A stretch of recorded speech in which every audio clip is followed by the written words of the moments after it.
सबको जय मसीह की। हमने कई बार लोगों को देख के सोचा होगा कि इनके लाइफ में क्यों बीमारी बहुत ज़्यादा है, इनके लाइफ में दुष्टात्मा का अटैक क्यों बहुत ज़्यादा है, इनके लाइफ में इतनी सारी दुर्घटना क्यों हो रही है करके आपके मन में एक तो बार तो डाउट आया जरूर होगा। हम लोग सिर्फ पेड़ों के फलों को देखते हैं। एक पेड़ होता है, उसके जड़ से ही वो पेड़ क्या करता है, उगता है। तो वैसे हम लोग क्या करते हैं, सिर्फ फलों को देख के बोलते हैं कि इसके जिंदगी में ऐसा दिक्कत क्यों आ रही है कर, पर रियल कॉज क्या होता है, वो जड़ क्या है, पाप है। पाप क्या होता है? पाप होता है कि परमेश्वर की आज्ञा को जब हम लोग तोड़ते हैं उसको पाप कहते हैं। तो हम लोग एक वचन पढ़ेंगे, रोमियो की पुस्तक 5वां अध्याय 12वां वचन। इसीलिए जैसा एक मनुष्य के द्वारा पाप जगत में आया और पाप के द्वारा मृत्यु आई, और इसी रीति से मृत्यु सब मनुष्य में फैल गई, और क्योंकि सब ने पाप किया। हाँ दोस्तों, सब ने पाप किया।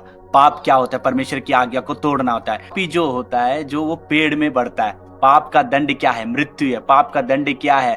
बीमारी है। पाप का दंड क्या है? दुष्टात्मा आती है पाप से इन्फ्लुएंस होकर, और पाप से श्राप आते हैं। तो ये पाप ही जो है जड़ है, उस जड़ को उखाड़े बिना आप कुछ नहीं कर सकते। पाप को आप कैसे ठीक कर सकते हैं? ठीक करने का सिर्फ एक ही तरीका, वो है यीशु मसीह का लहू। हम लोग एक वचन पढ़ेंगे, रोमियो का 8वां अध्याय 2रा वचन। क्योंकि जीवन की आत्मा की व्यवस्था ने मसीह यीशु में मुझ पापी की और मृत्यु की व्यवस्था से स्वतंत्र कर दिया। हाँ दोस्तों, यीशु मसीह के लहू ने हमें पाप के उस दंड से, उस मृत्यु से हमें क्या कर दिया, छुड़ा दिया। हमें मरना था पर यीशु मसीह हमारे लिए मर गया। हमें बीमारी में मरना था पर हमारे लिए वो लटकाया गया। हमें मरना था श्राप में पर वो हमारे लिए क्रूस पर चढ़ गया। तो वैसे इसी वजह से हम लोग क्या कहते हैं, क्योंकि उसके लहू से हमने छुटकारा पाया, उसके लहू से हमने बीमारी से बाहर निकले।